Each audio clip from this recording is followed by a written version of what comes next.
So, welcome everybody. My name is Marek Lommatch.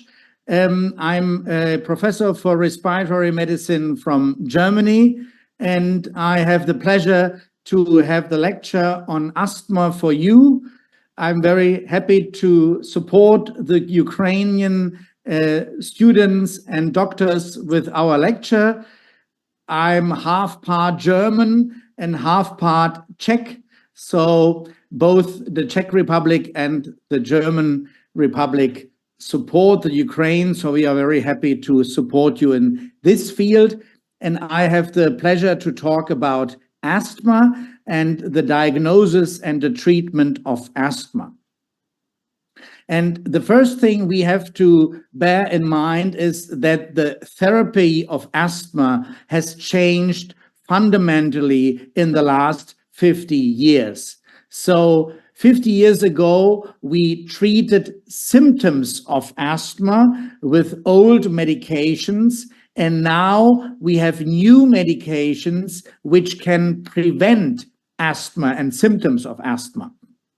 And you see here, excuse me, that we have the old treatment of asthma. And this old treatment of asthma was that the patients were treated with prednisolone or with short-acting beta agonists or with older medications such as theophylline. These were medications which were treating symptoms. But now we have medications which can prevent symptoms, and this is predominantly in, can you hear me? Yes? Yes, we can hear you. Okay. Predominantly, these are inhaled steroids plus minus bronchodilators, allergen immunotherapy, and biologics. These medications are able to prevent symptoms and to modify the disease. So this is really a fundamental change in the treatment concept of asthma.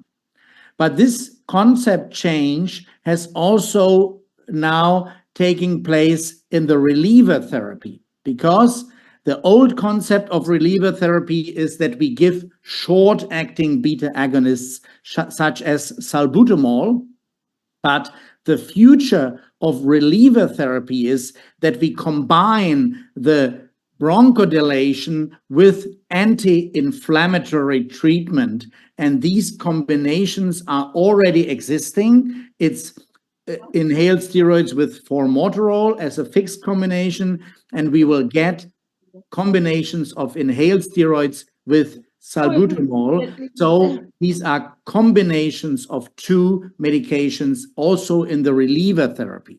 And this has changed also our names for that. We have a new term which is called the anti-inflammatory reliever. This is to say that we want to relieve symptoms by opening the airway, but also to have an anti-inflammatory treatment. So we want to open the airway and we want to reduce inflammation. This is the new concept of reliever therapy. And I already told you that we have ICS formoterol or ICS salbutamol will be available in the near future.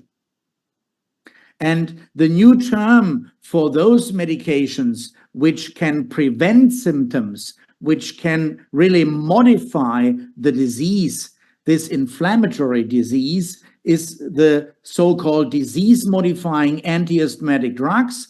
And these are the modern ICS-based inhaled therapies. These are biologics, allergen immunotherapy, and in some circumstances also montelukast, which is a leukotriene receptor antagonist.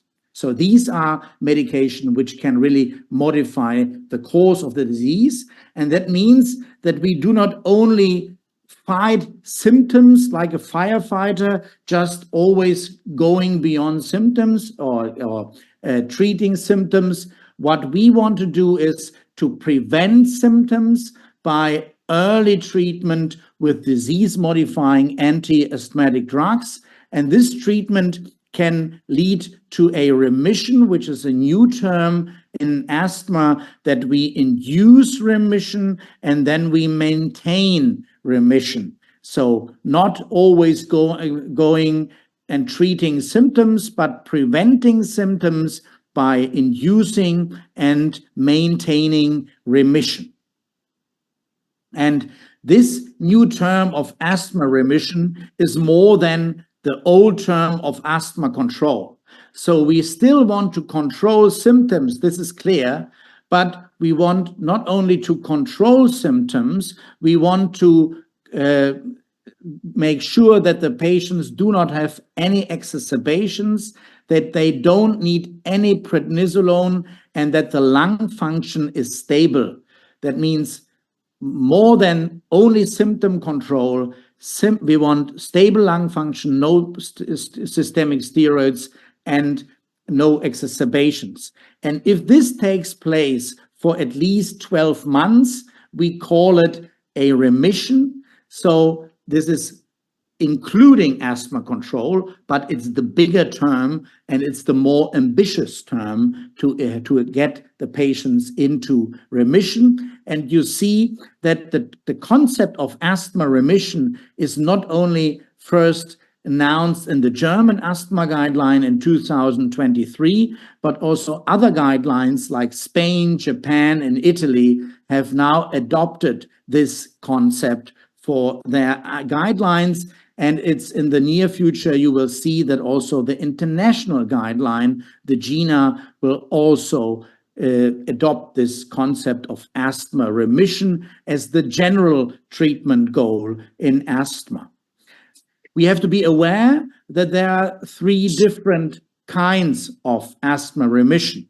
The first kind of asthma remission is the spontaneous remission. That means many children have asthma, but they lose their symptoms. They are asymptomatic when they grow up, when they are adults. And this is called a so-called spontaneous remission. But we have other forms of remission. This means a remission with off treatment or without treatment. This is often the case when you treat patients with allergen immunotherapy. Then patients can have a remission off treatment or after treatment. And then we have patients who are still on treatment. And this means that somebody is writing there something that maybe I make a mistake. But anybody can everybody hear me? Yes, we can hear you. Yes, someone else is writing it. Somebody is writing there. So we have to accept that, no problem. So the third thing is remission on treatment. That means that patients are treated with a DMARD, such as a biologic or inhaled steroids, and they are on treatment in remission. So these are three forms of asthma remission. And here you see that you see the old concept of asthma therapy, that we have the old concept that we just put one medication upon the other. It was the case that maybe 30 years ago, we started with a medication, and if it doesn't work, we take a second medication, and if that doesn't work, we take a third one. So it's a stepwise increase in therapeutics. The new concept is that we start with the best treatment at the beginning, that we start with a phenotypic characterization of the patient. That means we want to know what kind of asthma is there in this patient. And then we take the best option and the strongest option at the beginning. And if the patient is then in remission, we reduce medication to the lowest number of medications and lowest doses necessary to maintain remission. So the concept is different from the past, not starting blind without any phenotypic diagnostic, just putting one medication above the other. The new concept is that we look at the patient, that try to find out the best option, and then we start with the best therapeutics and maybe a combination of therapeutics, and at the end we reduced to the lowest number of doses and medications necessary for maintaining remission. And we have developed a management scheme for doctors to have an easy-to-use scheme, how to manage asthma, how to do the diagnosis and the treatment. And this new paradigm and this new management guideline is called the so-called A2BCD scheme. And this scheme is developed for the doctors to see on one page how to manage asthma in our 21st century. And here you see an overview of the A2BCD scheme, and this contains diagnosis and treatment. And the diagnosis, the assessment, has two parts. It's assessment of the diagnosis and the phenotype, and it's the assessment of control and risk. So it's two assessments which are necessary to guide modern asthma treatment. And I just want to start with the first thing, that the first thing is to be sure that the patient has asthma and to find out what phenotype is there. And the first thing is the question, when did the asthma start as the first time? So what was the age at asthma onset? And the typical asthma in childhood is the so-called early onset asthma. That means that the patients have an allergic asthma and it starts in the childhood or in early adulthood. And these asthma forms are typically associated with allergies. But then we have another form which is not associated with allergies and which starts in adulthood. And this is called adult onset asthma. And in most cases, this form of asthma is not related to allergies, and it has more inflammation and it is more often severe. So the majority of severe cases have adult onset asthma, and they are not associated with allergies. So the first question when looking at the phenotype and the diagnosis of asthma is the question, is it early onset allergic asthma or is it adult onset intrinsic asthma? And it is not very easy to distinguish between an adult onset asthma and a COPD, chronic obstructive pulmonary disease, because both diseases, adult onset asthma and COPD, begin in adulthood. Both patients can smoke and both patients do not have allergies. So it's not that easy to distinguish between adult onset asthma and COPD. And we have developed 4 clinical questions to distinguish between adult onset asthma and a COPD. And this differentiation is the so-called 4A, and the 4A contain as the first question is the question whether the symptoms are abrupt, whether there's an abrupt increase of the symptoms, or whether this is chronic. And in COPD, the symptoms start very chronically, slowly, and in adult onset asthma, we have an abrupt increase. So it's the patient knows the date, the year when it started. The second thing is that there's the symptoms in adult onset asthma are accentuated. That means they have specific situations where they get symptoms, such as weather phenomena or allergens or stress. So there are specific individual factors which can induce symptoms. But in COPD, we have all the time the same exertional dyspnea. It's always the same symptoms. So this is the second A.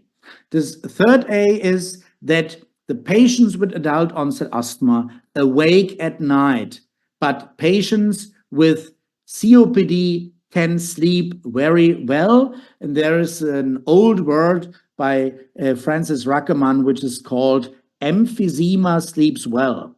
If patients have emphysema, they are ill, but they can sleep very good. So emphysema sleeps well, but adult onset asthma awakes at night. This is the third A. And the fourth A is the reaction of the patients to prednisolone. If you give a patient with COPD prednisolone, it just won't help much. It can help a little, but not that much. But if you give prednisolone to a patient with adult onset asthma, they have an astounding improvement clinically.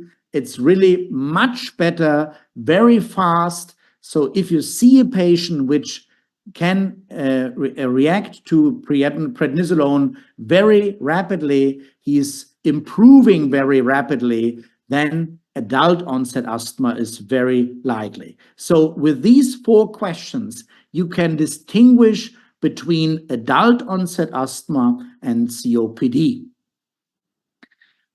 Importantly, we have to know that there are different forms of asthma. As I told you, we have early onset allergic asthma and we have adult onset intrinsic asthma. However, in both cases, we have a similar type of inflammation, which is called type 2 inflammation. And this type 2 inflammation contains biomarkers such as eosinophils, exhaled NO, type 2 cytokines, and immunoglobulin E. These markers are similar, and the inflammation is always characterized by the presence of eosinophils. But we have to bear in mind what I already said, that patients with intrinsic asthma have more severe inflammation, more eosinophils, and higher FeNO levels. That means the inflammation is similar, but is typically more severe in patients with intrinsic adult onset asthma. So, and now when we look at the biomarkers, we have three main biomarkers for asthma. The first biomarker is blood eosinophils.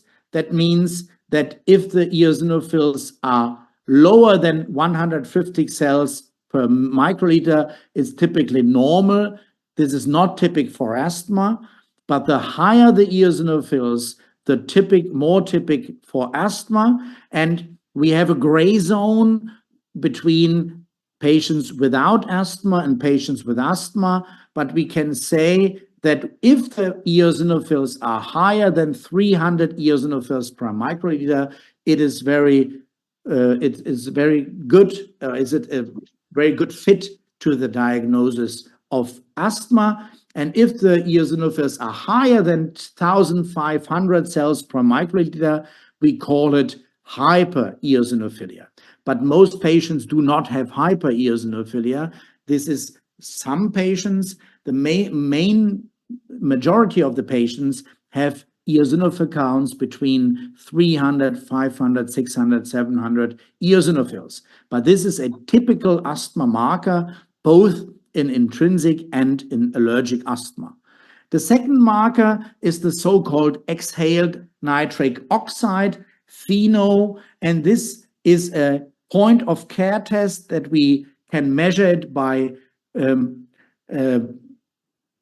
that the patient can exhale into a specific machine. And this machine measures exhaled NO. You have to exhale 10 seconds, and then you get the value.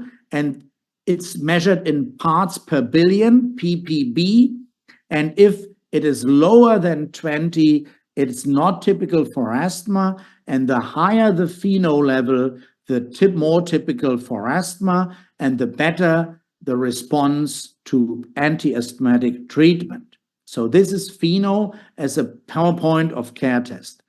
And the third typical asthma marker is the presence of clinically relevant allergies. This means that we have a typical history that patients react to allergens, and we have a positive skin prick test or IgE test showing that the patients are sensitized against an allergen. So these are the three typical biomarkers of asthma: eosinophils, FeNO, and allergies. And of course, not every patient has to have every marker. For instance, patients with intrinsic eosinophilic asthma do not have the marker allergy, but they have the marker eosinophils and in most cases also FeNO. So you don't have to have every marker, but the presence of some of these markers is typical for asthma. And the constellation of these three markers gives us an idea about the phenotype of asthma. The other thing which is important for the diagnosis of asthma is lung function. So we do spirometry, or in Germany typical is the body plethysmography, but you may have probably in the Ukraine spirometry. And then if you look in spirometry, you can see either airway obstruction in patients with asthma, or you see normal lung function in patients with asthma. Both is possible. And if you see obstruction, then you look at airway reversibility of airway obstruction, and you can either let the patient inhale a short-acting beta agonist, such as salbutamol, and look after 15-20 minutes whether the airway is opening, whether airway obstruction is reduced. But you can also use prednisolone in some cases where you are not sure. You can give prednisolone for 1 or 2 weeks and look whether the airway obstruction is reduced. So if you see airway obstruction, we test reversibility. But if we don't see airway obstruction, then we do other things. We can look at airway hyperresponsiveness, responsiveness, such as by using methacholine or histamine, that we look how does the airway react to a substance like methacholine. But if this is not available, so if we cannot test hyperresponsiveness, we can look at variability. So we can give the patient a peak flow meter. And if this peak flow is documented twice a day for 2 or 4 weeks, and we see a variability of more than 20%, then this is typical for asthma. So when it comes to lung function, we can choose 3 different forms of diagnosing asthma. We can look at reversibility, we can look at hyperresponsiveness, or we can look at variability to strengthen the diagnosis of asthma. So this is the first A. The second A, the second assessment, is the question, how is asthma control? What asthma control do we have? And what is the future risk of the patient to lose asthma control and to lose lung function? And when we look at asthma control, there are established asthma control test, such as the asthma control test. But here I wanted to show you the 4 questions of the international guideline of the GINA to assess whether asthma is well controlled, partly controlled, or uncontrolled. And there are 4 questions part of this scheme. That means we ask whether there are daytime symptoms, whether there are nighttime symptoms, whether the reliever is used more than twice a week, and whether the patients are limited in their activity. And if the patient says he is not limited, he does not use the reliever, and there are no symptoms at day, at night, this is controlled asthma. But if the patient uses the reliever, if the patient has symptoms and is maybe also limited in his activity, we call it uncontrolled asthma. So these 4 questions are relatively easy to assess, to assess whether the patient has asthma control or uncontrolled asthma. The second thing is that we want to look at the future risk. So the question is, the patient can be in control now, but it can be a patient at risk to lose control in the future. And this can be measured, for instance, with biomarkers. So if you look at these studies, they show if the patient has eosinophils higher than 300 cells per microliter and a FeNO higher than 50 parts per billion, then this patient has a high risk of exacerbations and of a loss of lung function in the future. So this is a patient at risk. And this is a current study, a recent study from Denmark, which showed that the higher the FeNO level, the higher also the risk of losing lung function. So there's not only a risk for exacerbations, but also a risk for a loss of lung function. So the first thing we have done now, we have done the assessment, and we have done the assessment of control and risk, the assessment of diagnosis and phenotype. The second step, the first therapeutic step, is that we have to come to the basics. And the basics means that we have to educate the patient. We have to show the patient how the inhaler works. We have to show the patient how the disease works, how the disease, what are the symptoms of the disease, and what are the basic measures to manage asthma. So we need to educate the patient. We have to show him inhalation techniques. We have to advise to use regular physical activity. The patient has to avoid triggers such as allergens, smoking, or occupational hazards. Also, beta blockers should be avoided. And in patients who are not tolerant to non-steroidal anti-inflammatory drugs such as ibuprofen or metamizole, these patients should avoid these drugs. So avoidance of any triggers of asthma. These are really the basics which are needed in every patient. The next step is the treatment of comorbidities. That means asthma has typical comorbidities. This can be allergic rhinitis, chronic rhinosinusitis with nasal polyps, obesity, atopic dermatitis, sleep apnea, even COPD can be a comorbidity of asthma, depression, anxiety. So we have a lot of potential comorbidities which need to be addressed and need to be identified and need to be treated. And one comorbidity I already told you is chronic rhinosinusitis and allergic rhinitis. But this is a big difference and big information and important information for us clinicians.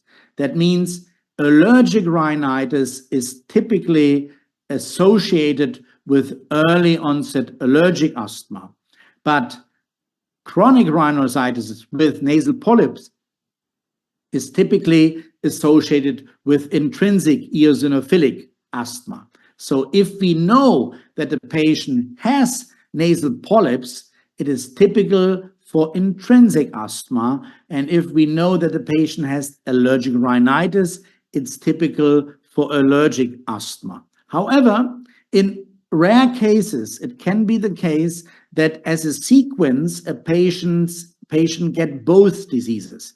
He can have allergic asthma and allergic rhinitis in the childhood, and then he can get in adulthood adult onset asthma and nasal polyps. So this can also be present as a sequence.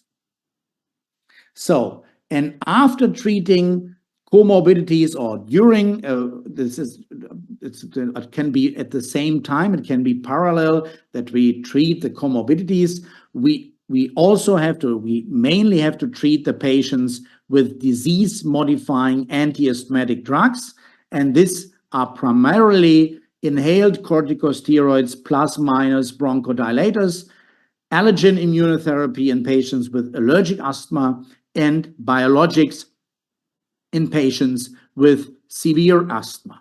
So, and we can aim for remission in all patients. You will see that in a moment. And if we look at the concept of the modern DMARD treatment, we have three main therapeutics at hand. That means we have inhaled corticosteroids plus minus bronchodilators, we have biologics, and we have allergen immunotherapy. These are the cornerstones of modern asthma treatment. So we start with inhaled therapy, and you are probably aware that the GINA has developed a system with two different approaches to inhaled therapy. The first approach is that you can choose ICS formoterol as the basis of the treatment, and this treatment leads to a track which starts with ICS formoterol as a treatment as needed. Excuse me. So if you choose ICS formoterol, you can use this as a reliever, and at the same time, you can use this as a maintenance therapy. And you can start with ICS formoterol as needed, and then you go with ICS formoterol as the maintenance therapy. Then you can increase the doses of ICS and formoterol, and if that is not enough, you can add an anticholinergic substance, and then the biologics. But you can also take track 2, which is also possible, that you start with salbutamol as needed, but in this track, you should, as early as possible, start with an inhaled corticosteroid as the maintenance therapy and salbutamol as the reliever therapy. And then you increase the doses of ICS if it is necessary, and you add a LABA, a long-acting beta agonist, and if that is not enough, you add an anticholinergic, and if this is not enough, you add a biologic. So both tracks contain inhaled steroids as the mainstay of the treatment, but in the track 1, it is ICS formoterol also as needed, and in track 2, it is salbutamol as needed and a maintenance therapy with inhaled steroids. In the German asthma guideline, we have a similar approach, but what you see is the essential thing is that you start as early as possible with inhaled corticosteroids, which are very effective in asthma. A typical patient in asthma responds very well to inhaled steroids. And if that is not enough, you take a fixed combination of an inhaled steroid and a better mimetic long-acting beta agonist, a so-called LABA. So ICS LABA is the mainstay of those patients with a medium type asthma, so not very mild asthma, but moderate asthma forms. And if it comes to more severe patients, we come to step 5, and those patients would get as a third option a long-acting muscarininergic antagonist, a LAMA. This can be as a separate inhaler or as a fixed combination, as a triple fixed combination. This is the third step. So if we look at the possibilities we have, at least in Germany, several ICS LABA combinations of inhaled steroids and beta agonists.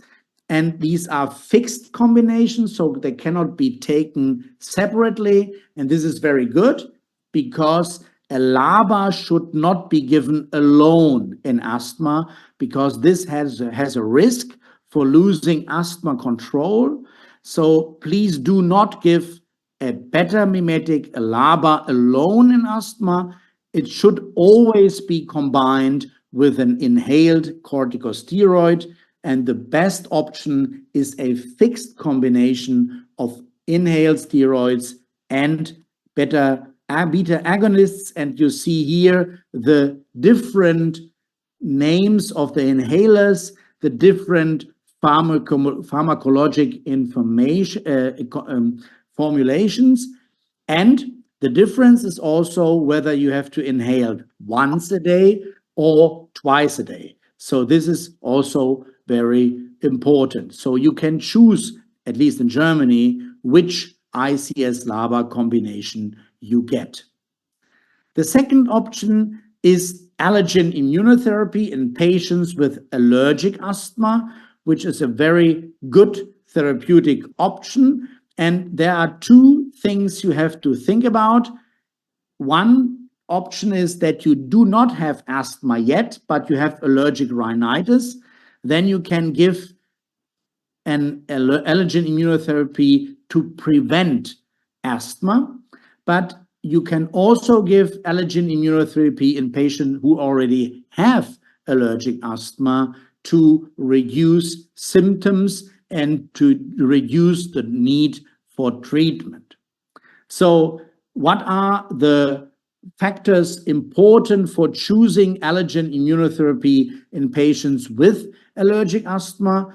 The first thing is that you have to have a typical symptoms of allergic asthma. It should be well or partly controlled, so it cannot be uncontrolled. And the lung function has to be more than 70%. Then you have to show that the patient is really allergic to this allergen and that this allergen really plays a role in his disease. And then you should choose, if it is possible in the Ukraine, a allergen immunotherapy compound which really works in allergen immunotherapy, because not every compound works. So you need a compound which is really effective in patients with allergic asthma. So you need a good compound for allergen immunotherapy. You need a lung function above 70%. You need stable or moderately controlled or partly controlled asthma, and the patient should have typical symptoms after allergen immunotherapy, after allergen exposure. And we have two different forms of allergen immunotherapy. The one is the sublingual allergen immunotherapy, which means that the patients get a tablet or drops below the tongue, but the best option is to put it into the the mouth, so in the buccal area. This is better than below the tongue. So this is sublingual immunotherapy, which is given daily. And on the other hand, you have subcutaneous immunotherapy that you get a shot every 4 weeks, for instance, as a shot once a month. So subcutaneous or sublingual, both are good options, but one has to choose whether the patient is more prone to one treatment or the other treatment, because sublingual treatment has the advantage that you are not very dependent on a doctor. You can act on your own. You don't have to go to the doctor, and this can be easier. But on the other hand, subcutaneous immunotherapy can also have advantages, because you don't have to think every day on the tablets, and you don't have oral allergen symptoms, because when you take a sublingual allergen immunotherapy, you can have at the beginning oral allergen symptoms you don't have when you give subcutaneous allergen immunotherapy. So there are two different options, and we'll have to look at the patient to decide whether it is better to give him sublingual or subcutaneous allergen immunotherapy. The third big cornerstone of modern asthma management is therapy with biologics. And the first question is whether this patient really has severe asthma, because biologics are approved for patients with severe asthma. And the question is, what is severe asthma? Has the patient severe asthma? And this is the flow we have developed for the German asthma guideline, but it's relatively similar to the international guidelines, which say that the first step is that the patient has really a maximum triple therapy for asthma. So he inhales everything which is possible for asthma, all the three medication groups for inhalation. And if that is not working, we have to first make sure that this is really asthma, because it could be that the patient has another diagnosis, so that we are just on the wrong track, that we think it is asthma, but it can be pulmonary embolism or something else. So first we have to check whether really asthma is present. The second thing is that we have to look whether all the basics are really done. Is the patient inhaling regularly? Can he inhale? Has he been taught to use the inhaler correctly? Then the question, has he stopped smoking? Has he eliminated the allergen? Has there been a rehabilitation program? So are the basics really installed? If that is the case, then we talk about severe asthma. So first we have to look at the basics, we have to look at the diagnosis, and then we can call it severe asthma. And we have developed a scheme how to choose the right biologic for the right patient. And this scheme is called A2BCD, but not A2BCD. This is the scheme for asthma management, but it's called ABCD. This is the scheme for how to choose the best biologic for the patient. And A is the age of onset, B is the biomarker expression, C is comorbidities, and D is the dosing interval. And you see the scheme of our German guideline, and you see that there are currently 4 classes of biologics available, at least in Germany. I'm not aware whether these biologics are all available in the Ukraine, but this is the portfolio we have in Germany. These are 4 different biologics. The first is anti-IgE. The second is anti-IL-5, which is directing at eosinophils. Then we have anti-IL-4/13 for this is an antibody dupilumab, which is targeting IL-4 and 13. And then we have as a new antibody tezepelumab, which is targeting the alarmin TSLP.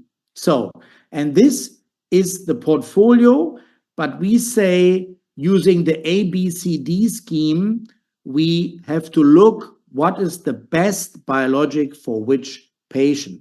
So if we have, for instance, omalizumab, anti-IgE, the best patient is this patient who has early onset allergic asthma, and these patients with early onset with allergies typically respond very well to omalizumab. If the patient has adult onset asthma without allergies, many eosinophils, these patients, they respond very well to biologics targeting the IL-5 pathway, which means mepolizumab, reslizumab, or benralizumab. And then we have dupilumab and tezepelumab, which have a quite broad mechanism of action. And these medications are very good for patients who have maybe several different aspects of asthma, which are not that clear from the type of asthma.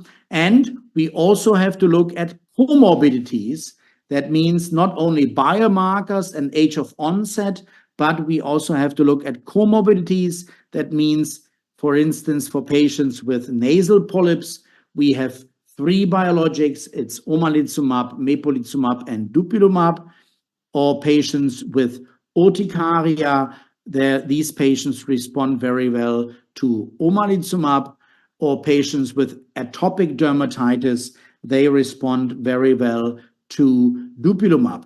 So we have to choose the right biologic based on the age of onset, based on the biomarker constellation, and based on comorbidities. And also the dosing interval can play a role, because some biologic has to be given every 2 weeks, such as dupilumab, and benralizumab has to be given every 8 weeks.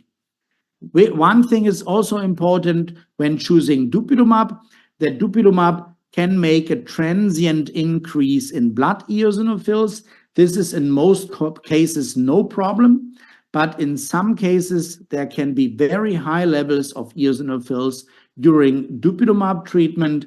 Therefore, we do not advise to give dupilumab to patients with very high eosinophil counts, and eosinophils should be monitored before and after dupilumab treatment. The good news is that we even can achieve remission in those patients with very severe forms of asthma. And these are the current data from current studies with different biologics. And what you see is that those patients with very severe asthma forms can achieve remission in more than 30% of the cases. And this was not possible years ago. It was not possible that a patient with severe asthma can reach remission. But now we see that at least 1/3 of the patients are completely without symptoms, without exacerbations, with a stable lung function, without prednisolone, when they get biologics. That means the biologics are really a game changer in patients with severe asthma forms.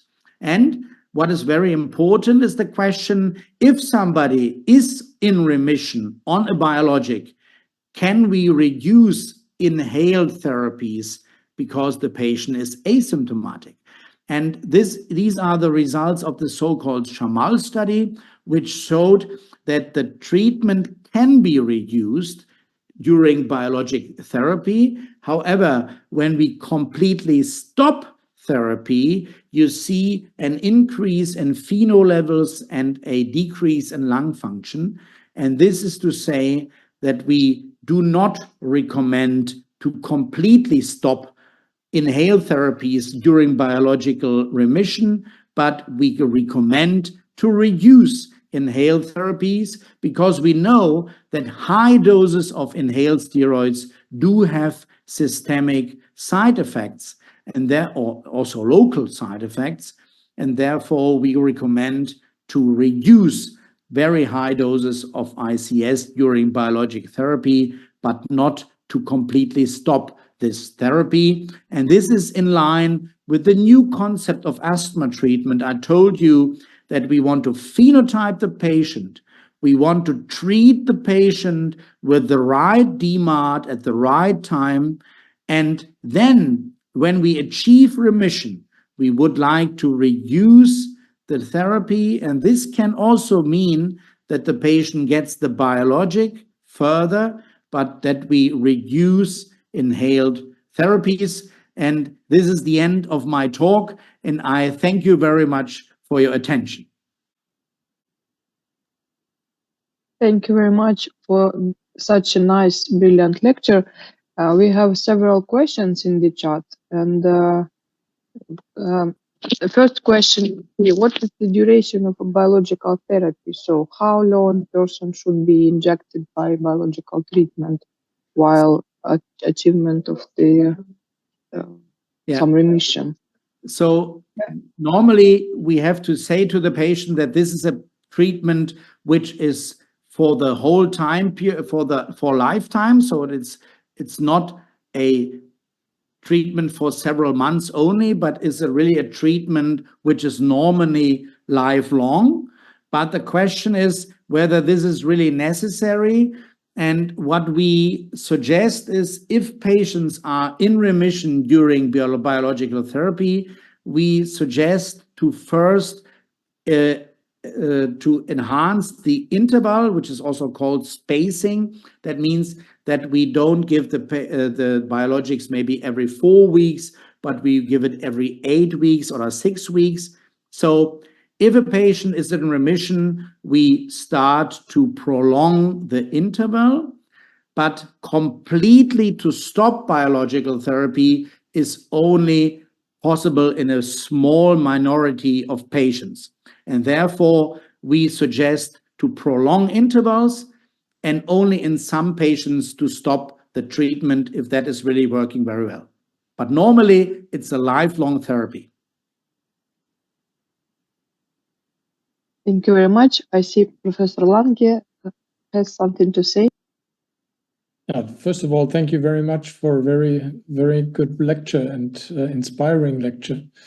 I remember very well when I was a resident, most of my weekends and night shifts, I had to deal with patients who were affected by severe asthma. And some patients actually died because of severe asthma attacks.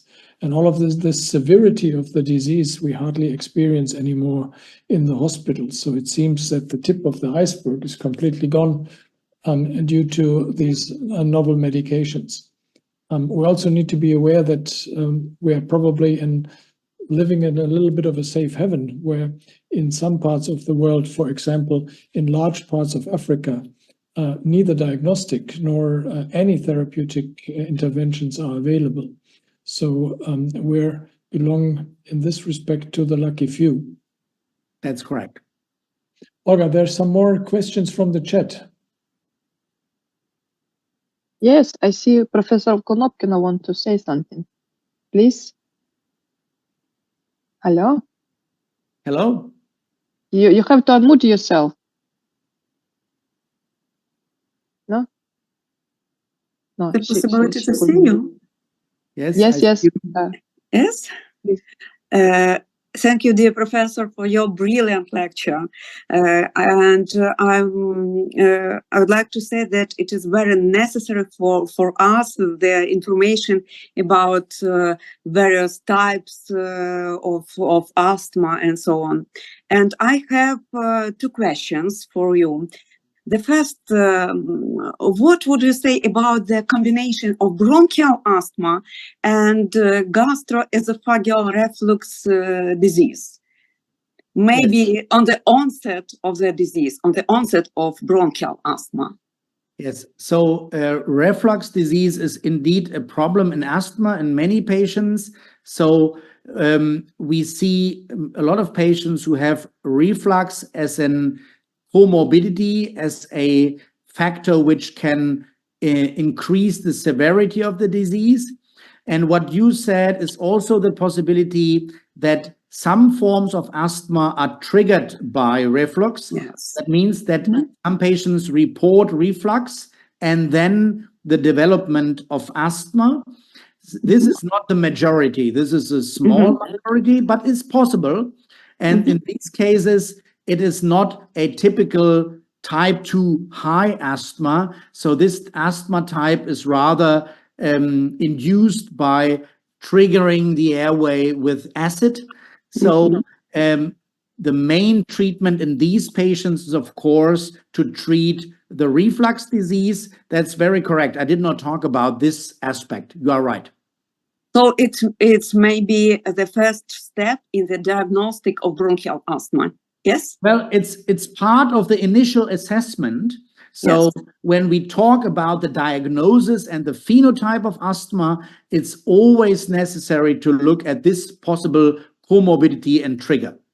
Yes, thank you. Thank you very much. And the second one, what adverse events, adverse effects of biological therapy have you most often observed in your patients?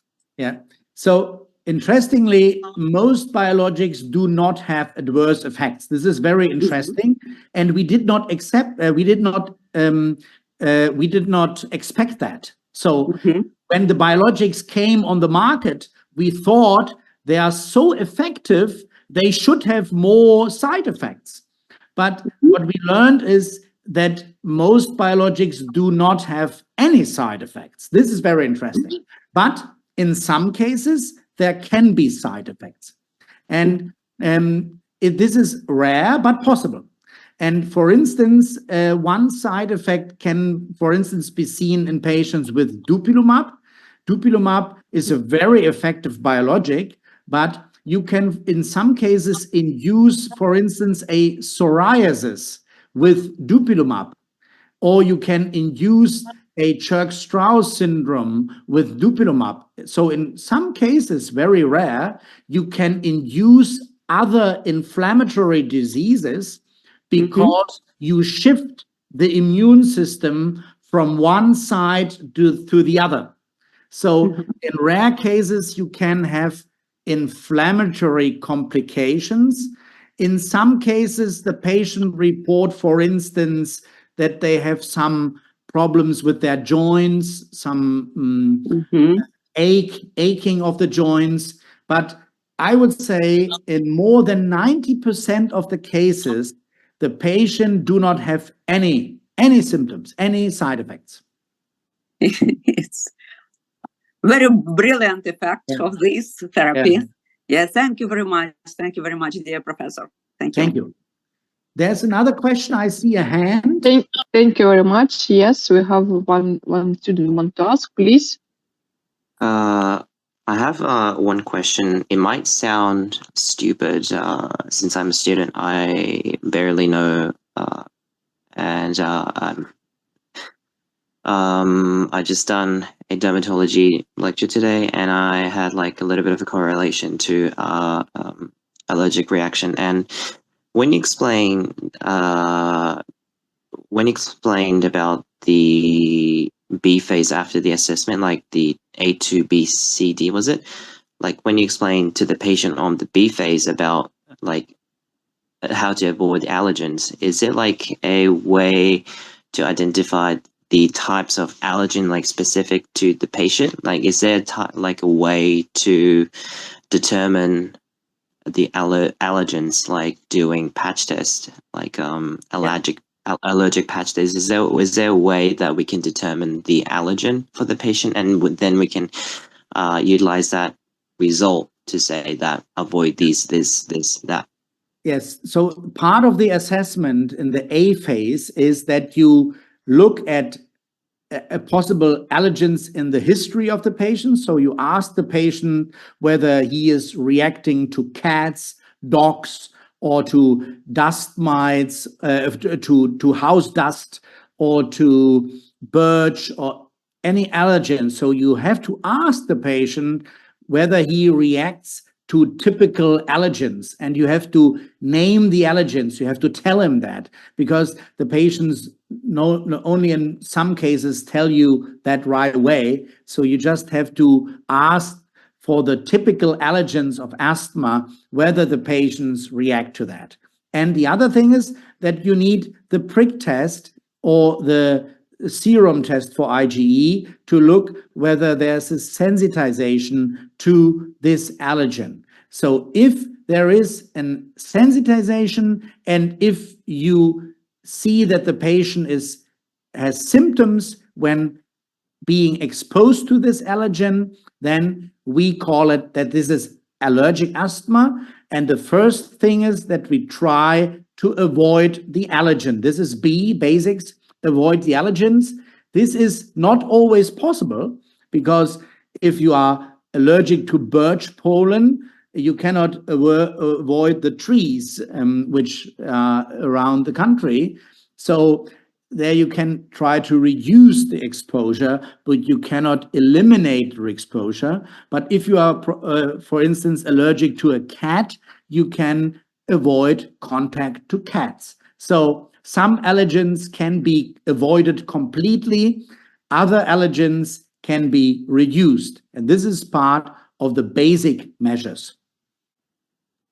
It's very complicated if the patient has allergic reaction towards pollen, then it's got to be hard for the patient to mitigate the exposure. Yes, that's what I say. And that is the reason. That is the reason that the patient then needs allergen immunotherapy to reduce allergic reactions. So if the patient has a allergy against birch pollen or grass, you need allergen immunotherapy. But then if we do use that prick test, then if we do identify such allergen, then can't we use that? Can't we use that result to start immunotherapy? Can you use that as an indication to start immunotherapy? Is that enough evidence to even start such therapy? If the patient reacts to the allergen with his symptoms, and when you show that he has a sensitization to this allergen, then you can start with allergen immunotherapy, yes, but you have to make sure that the patient already inhales his basic inhaled therapy. So there needs to be an inhalation. You cannot do allergen immunotherapy without basic inhalation therapy. So the patient has to inhale his ICS-based medications, and the lung function has to be above 70%, what I told you, and the asthma control should be there even controlled or partly controlled. So you cannot give it to somebody who has uncontrolled asthma and an FEV1 of 20%. So you have to look at these several issues, but if everything is fulfilled, you should start with allergen immunotherapy so that the patient does not react anymore to birch pollen or to grass. Thank you so much. Thank you so much for the useful information. Really appreciate it. Thank you very much.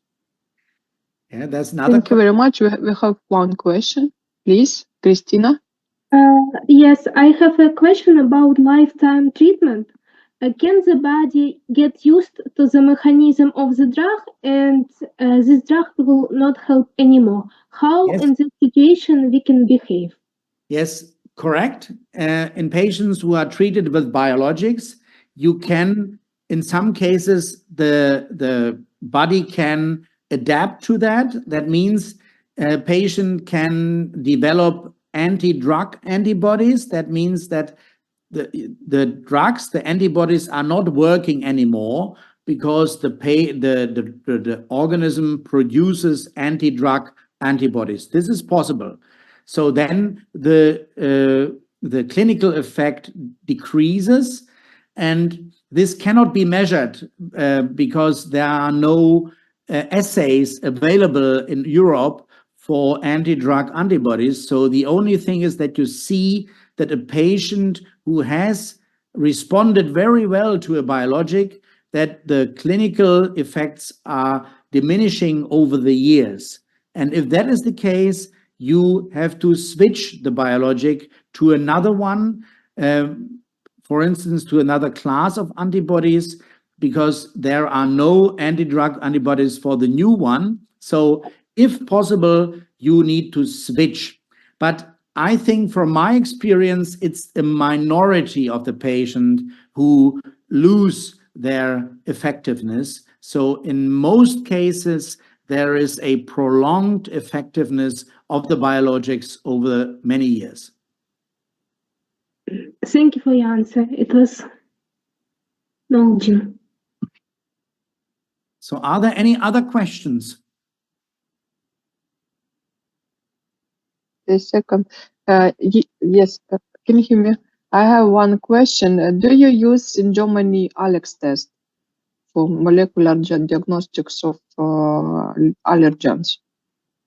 Well, we look at what we use is that we can, beside the prick test from the skin, we look at, normally we look at the normal allergen specific IgE, but in some cases, we also look at molecular, for molecular allergens, so in some cases, but it's rarely needed in asthma.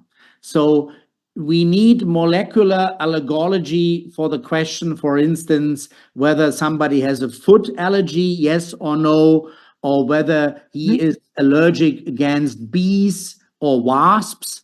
So molecular allergology is important, but in asthma, from my experience, it is very rare that you need that, because we have our typical allergens for asthma, and these can be identified with normal allergology. That was my second question. Who should treat asthma, pulmonologist or allergologist? Who should be first? Well, that's a very good question. In Germany, we do not have a special allergologist. So in Germany, the specialties do deal with allergology, but there's no specific doctor for allergology in Germany. So in Germany, there's another question. But if you have allergologists in the Ukraine, I think an allergologist can treat a patient with allergic asthma, for instance. But the problem is that many patients do not have allergies, do not have allergic asthma. They have only intrinsic non-allergic asthma. And then I do not know whether the allergologist really does know everything about treating intrinsic asthma. So if the allergologist is very good and knows everything about respiratory medicine, I think it's not a problem. But I think asthma should be treated primarily by a respiratory physician. Thank you very much. Yeah.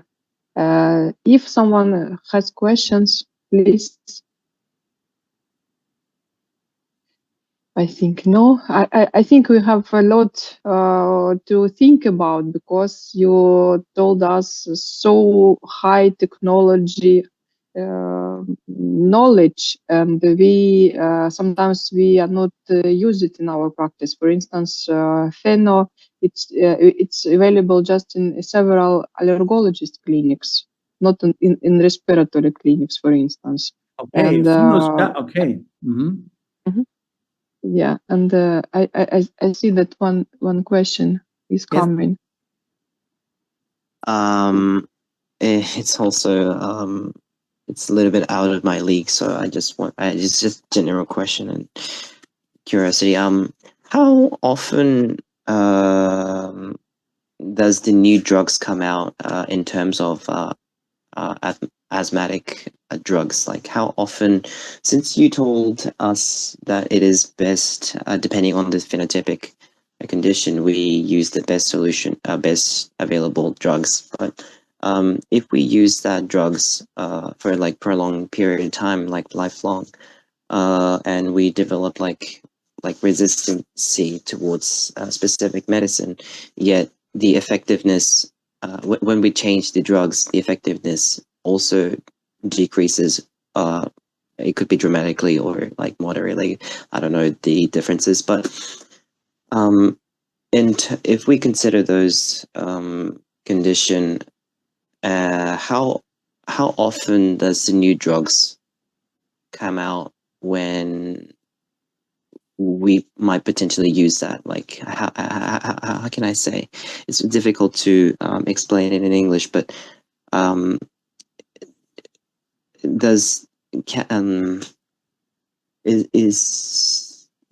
do we develop resistance more earlier than we are able to use the newly drugs, or is the newly drugs appears more often than we tend to? Yes. So I think you allude to the question whether research is producing so many new drugs that we can overcome problems that the old drugs we can interchange are not. Drugs. Yes. The problem is that we do not develop every year 1 or 2 new asthma drugs or classes of asthma drugs. This is not the case.